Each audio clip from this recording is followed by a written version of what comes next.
o professor Cristiano do canal Desbravando Decifrável. Então, continuando aqui a leitura, né? Vamos lá.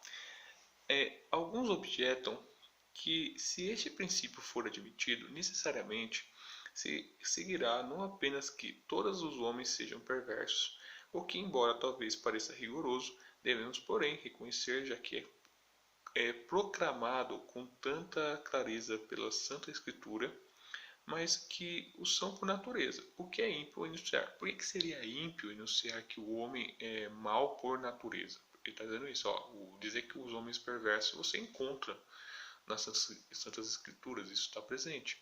Mas por que é ímpio dizer que o homem é mau por natureza? Porque o Hobbes está dentro de uma tradição cristã, gente. Lembrando, ele está num contexto de tradição cristã.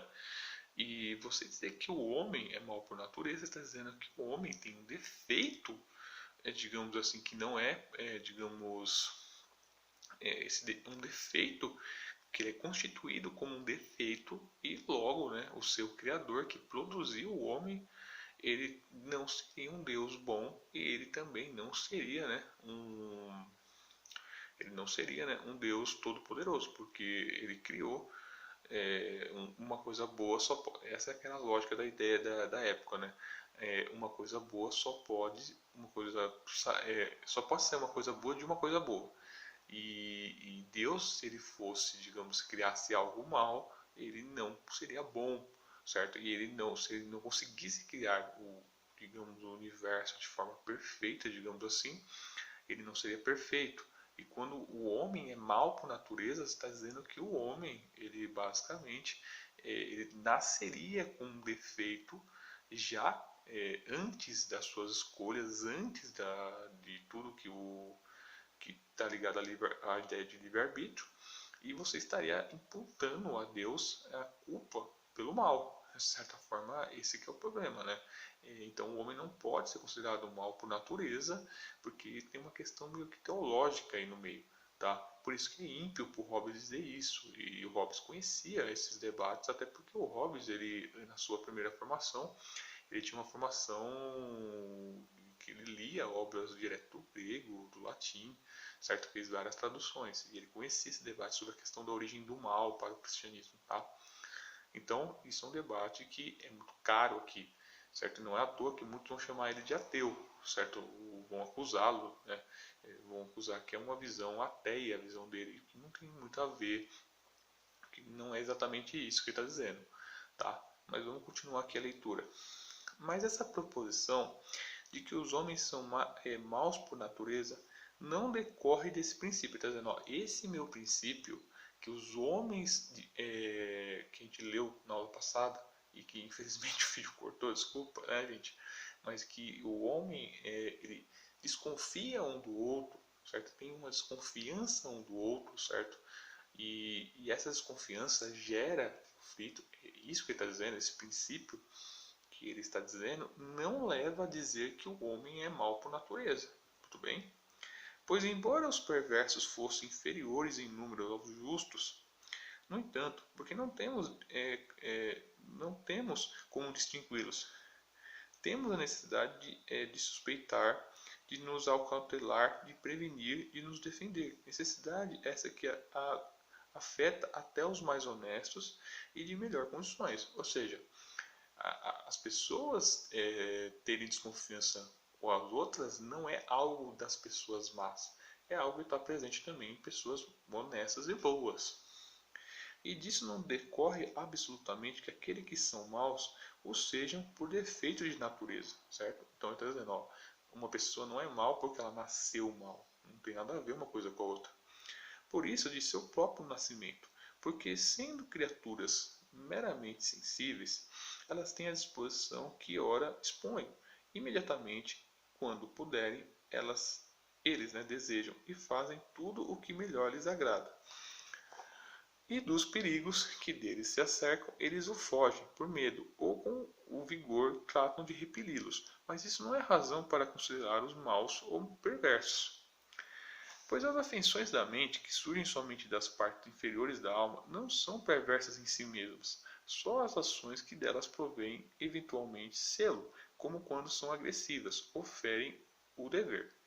Se não dermos às crianças tudo o que elas pedem, elas serão impertinentes, chorarão e às vezes até baterão em seus pais. E tudo isso farão por natureza, e no entanto não tem culpa. Não será apropriado dizê-los mas, primeiro porque não podem fazer o mal. Segundo, por não tendo o uso da razão, estão isentas de todo dever. Mas quando elas chegam a uma idade mais madura e adquirem força pela qual possam causar danos, é então que começam mesmo a ser más, e assim é correto considerá-las. De modo que um homem perverso é quase a mesma coisa que uma criança que cresceu e ganhou em força e se tornou robusta, ou um homem de disposição infantil. E a malícia é a mesma coisa que uma falta de razão naquela idade em que a natureza deveria ser mais bem governada mediante a boa educação e a experiência. Portanto, a menos que dizendo que os homens são maus por natureza, entendemos apenas que eles não recebem da natureza a sua educação e o uso da razão, devemos necessariamente reconhecer que os homens possam derivar da natureza o desejo, o medo, a ira e outras paixões, sem contudo imputar seus maus efeitos à natureza.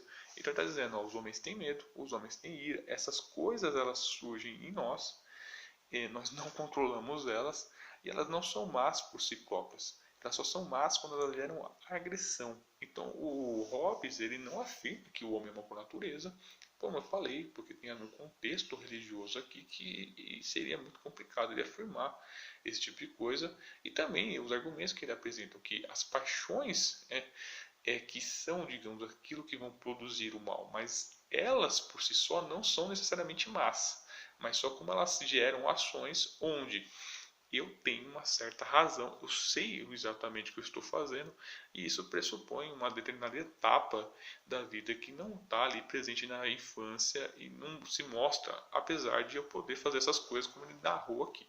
Tudo bem, gente? Só para desfazer essa questão que normalmente o Hobbes é acusado, tá, gente? Ele não fala isso. Tá? Então, vamos voltar para o Locke, depois que a gente fez arrumou essa questão aí, né? E a gente vai ver, né, que o John Locke, voltando à questão da propriedade, ele vai defender que a propriedade privada ela vai ter origem, né, basicamente, em nós mesmos. Ou seja, o John Locke ele vai afirmar que a primeira propriedade privada é o próprio corpo. Então ele vai dizer, olha, Hobbes e Robert, né, Filmer afirmavam que não só existia uma propriedade comum e quando há o contrato social é que surge a propriedade privada e de certa forma a propriedade privada ela não é totalmente do indivíduo, ela depende do Estado. É o rei é como se o Estado garantisse a sua propriedade e há uma dependência desse Estado absoluto, né, dessa monarquia. O John Locke vai dizer que não, a propriedade privada é anterior, certo? Existe sim essa propriedade comum, como ele mostra nas escrituras, mas a primeira propriedade que surge é basicamente o corpo. Ou seja, eu tenho o meu corpo como minha propriedade. É importante explicar essa ideia entendendo o seguinte, que o John Locke, novamente, como o Hobbes está num contexto onde a religião é importante. E como ele fala isso, essa ideia pressupõe exatamente o quê? De que eu, o cristiano, não sou o meu próprio corpo. O meu corpo é minha propriedade porque o cristiano é algo que é anterior ao corpo, que é a alma. Certo? John Locke está afirmando baseado nessa ideia. Certo? Esse corpo que eu tenho aqui é minha propriedade porque eu tenho uma alma. Essa alma basicamente foi criada por Deus, certo? E eu pertenço a Deus. Essa alma pertence a Deus, mas esse corpo que eu estou aqui, ele tem propriedade. E como que esse corpo consegue basicamente ter propriedade? Através do trabalho. Então o John Locke ele vai defender que a origem da propriedade privada está relacionado ao uso do corpo da nossa primeira propriedade e essa propriedade ela basicamente ela vai gerar, certo, propriedade. Então, uma propriedade particular, uma propriedade que os outros não podem pegar. Então ele vai descrever, por exemplo, é que quando eu pego uma maçã e eu guardo ela, se eu não uso ela e deixo ela lá parada, ela não é minha propriedade porque eu não estou usando, eu preciso utilizá-la, eu não posso deixar ela parada. E ele vai defender que o que aconteceu na história bíblica, na verdade, foi o que?